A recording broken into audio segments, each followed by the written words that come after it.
China's President Xi Jinping has finally congratulated Joe Biden for his purported victory, and with this, it seems as if Beijing has started dictating terms to Biden.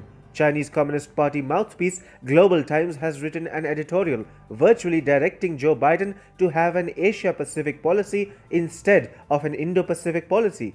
Any such change would tend to elevate China's status in the region while undermining India's centrality under the present Indo-Pacific concept. Trump has been quite enthusiastic about the Indo-Pacific concept, which has led to India gaining prominence in the region. But Global Times now hopes that Jinping will be able to persuade a new US administration led by Biden to adopt an Asia-Pacific policy.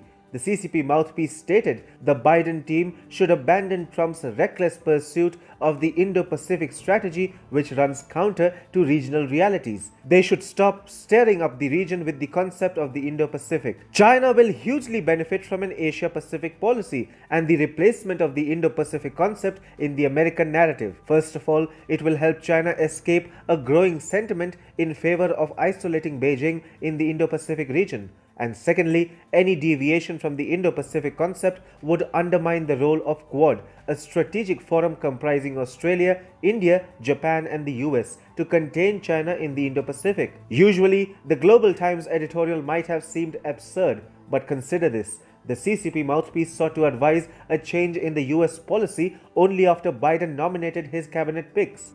Global Times was probably guided by the nomination of Jake Sullivan as the US National Security Advisor. Sullivan is believed to have a great affinity for China and has in the past advocated China's rise. So, we can't really blame China or the Global Times, can we? After all, Biden nominated Jake Sullivan, who does have a history of making pro-China remarks. China interpreted Sullivan's nomination as a hint, and the Xi Jinping-led CCP got Global Times to make a rather peculiar demand to Joe Biden.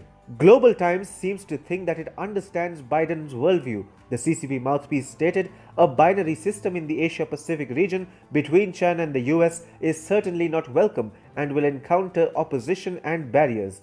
This is not what the Washington elites want to see. The idea of Xi Jinping administration issuing directions to a possible Biden administration might sound outrageous. But then Biden's cabinet nominee choices and his larger narrative of the need to engage China is what emboldens Beijing to go out of its way and make an attempt to drive Biden's China policy. The fact remains that President Trump has left China in a hopeless geopolitical situation with his Indo-Pacific policy.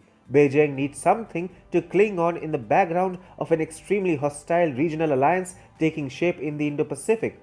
Biden's purported victory has come as a ray of hope for Xi Jinping. And as Biden's initial maneuvers clearly illustrate a lack of intent to punish the Middle Kingdom, the Chinese president is making all possible attempts to direct Washington's future Indo-Pacific policy.